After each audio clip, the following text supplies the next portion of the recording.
Les aventures de Tom Sawyer de Mark Twain, édition Déclic. Chapitre 1. Un enfant expiègle. Tom! Pas de réponse. Où est-il encore passé? Voyons, Tom! La vieille dame inspecta la pièce. Pendant un moment, elle parut perplexe. Enfin, sans colère, mais à voix suffisamment haute pour être entendue des meubles, elle dit « Si jamais je te mets la main dessus, je… » Sa phrase resta inachevée. Tout en parlant, elle s'était penchée en avant et envoyé de grands coups de balai sous le lit. Entre deux séries de coups, il lui fallait reprendre haleine. Tout cela pour ne déranger que le chat. Je n'ai jamais vu un galopin pareil. Elle se dirigea vers la porte ouverte. Du seuil, elle examina les tiges de tomates et les mauvaises herbes qui constituaient le plus bel ornement de son jardin. De Tom, pas l'ombre. Élevant la voix de façon à se faire entendre à distance, « Elle est là. »« Oh, Tom !» Tout près d'elle, elle perçut un léger bruit. Elle se retourna juste à temps pour rattraper un jeune garnement qu'elle arrêta dans sa fuite. « Évidemment, j'aurais dû penser à ce placard. Qu'est-ce que tu as encore été fait là-dedans ?»« Rien, tante. Avec quoi t'es-tu barbouillé comme ça ?»« Je ne sais pas, tante. »« Moi, je le sais. C'est avec de la confiture. Voilà 36 fois que je te dis que si tu touches à la confiture, tu auras affaire à moi. Passe-moi cette baguette. » Aux mains de la tante, la baguette décrivit dans l'air des cercles menaçants. La situation devenait intenable. « Oh, ma tante, regardez, regardez derrière vous !»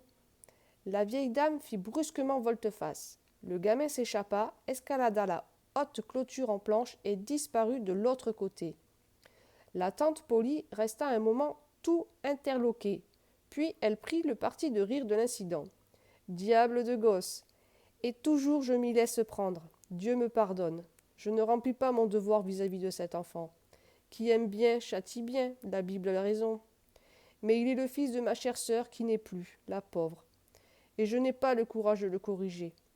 Quand je lui pardonne, ma conscience me fait des reproches, et quand je le punis, c'est mon cœur qui n'est pas content.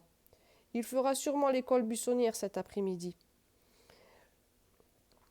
Et il faudra pour le punir que je le fasse travailler demain. » Tom fit l'école buissonnière et il s'amusa beaucoup. Il rentra juste à temps pour aider Jim, le négrillon, à scier le bois et à fendre le petit bois du lendemain avant le dîner. C'est-à-dire juste à temps pour raconter à Jim l'emploi de sa journée. Pendant que Jim abattait les 3/4 de la besogne, quant à Sid, le petit frère, ou plutôt le demi-frère cadet de Tom, il s'acquitta de sa tâche qui consistait à ramasser les éclats. C'était un garçon tranquille et qui ne cherchait pas aventure. Pendant que, tout en dînant, Tom profitait de chaque occasion qui s'offrait de subtiliser un morceau de sucre, la tante Polly lui posa nombreuses questions. « Tom, il faisait chaud à l'école, dis-moi. »« Oui. »« Très chaud ? » ?»« Oh oui. Cela ne t'a pas donné envie de te baigner ?» Cette dernière question éveilla les soupçons de Tom. Présentant le danger, il scruta le visage de sa tante, mais n'y découvrit rien de suspect. Il répondit « Non, enfin, pas tellement. » La vieille dame étendit la main pour tâter la chemise de Tom. Vit où elle voulait en venir. Pour parer une nouvelle attaque, il la devança. « Nous nous sommes pompés de l'eau sur la tête. J'ai les cheveux encore tout mouillés. Tiens, regarde !» La tante Polly eut une autre idée.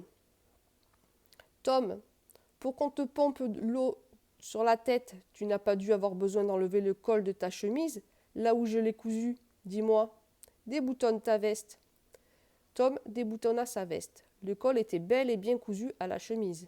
« Ça va. Je m'étais figuré que tu avais fait l'école buissonnière et que tu avais été prendre un bain. Mais je te pardonne, Tom. Tu es comme le chat de la fable.